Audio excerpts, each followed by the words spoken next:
നമസ്കാരം. സർക്കാരുമായി ബന്ധപ്പെട്ട അറിയിപ്പുകൾക്കും മറ്റു വാർത്തകൾക്കും വേണ്ടി ഈ ചാനൽ സബ്സ്ക്രൈബ് ചെയ്യാനും തൊട്ടടുത്ത ബെല്ലൈക്കൻ എനേബിൾ ചെയ്യാനും മറക്കാതിരിക്കുക.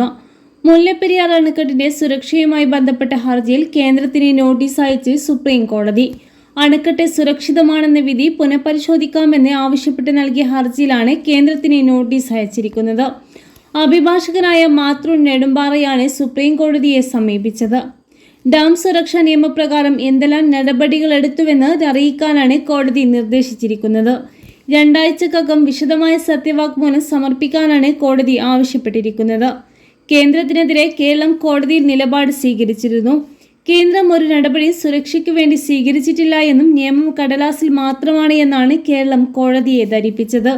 അതേസമയം മുല്ലപ്പെരിയാർ അണക്കെട്ടിൽ സുരക്ഷാ പരിശോധന നടത്തണമെന്ന കേരളത്തിന്റെ ആവശ്യം നേരത്തെ കേന്ദ്ര ജല കമ്മീഷൻ അംഗീകരിച്ചിരുന്നു. 13 വർഷത്തിന് ശേഷമാണ് മുല്ലപ്പെരിയാർ സുരക്ഷാ പരിശോധന നടത്താൻ ഒരുങ്ങുന്നത്. 12 മാസത്തിനുള്ളിൽ പരിശോധന പൂർത്തിയാക്കണമെന്നാണ് അറിയിച്ചിരിക്കുന്നത്. വിഷയത്തിൽ തമിഴ്നാട് ഉന്നയിച്ച എതിർപ്പ് തള്ളിക്കൊണ്ടാണ് ജല കമ്മീഷൻ പരിശോധനയ്ക്ക് തീരുമാനിച്ചിരിക്കുന്നത്. 2021 അണക്കെട്ട് സുരക്ഷാ നിയമപ്രകാരം ഇങ്ങനെയുള്ള പരിശോധന 2026 മാത്രം നടത്തിയാൽ മതിയെന്ന നിലപാടിലായിരുന്നു തമിഴ്നാട് സ്വീകരിച്ചത്. എന്നാൽ ഇത് അംഗീകരിക്കാൻ ജല കമ്മീഷൻ തയ്യാറായില്ല. അടുത്തിടെ മുല്ലപ്പെരിയാറിന്റെ വാർഷിക അറ്റകുറ്റപ്പണി തമിഴ്നാട് ആരംഭിച്ചിരുന്നു.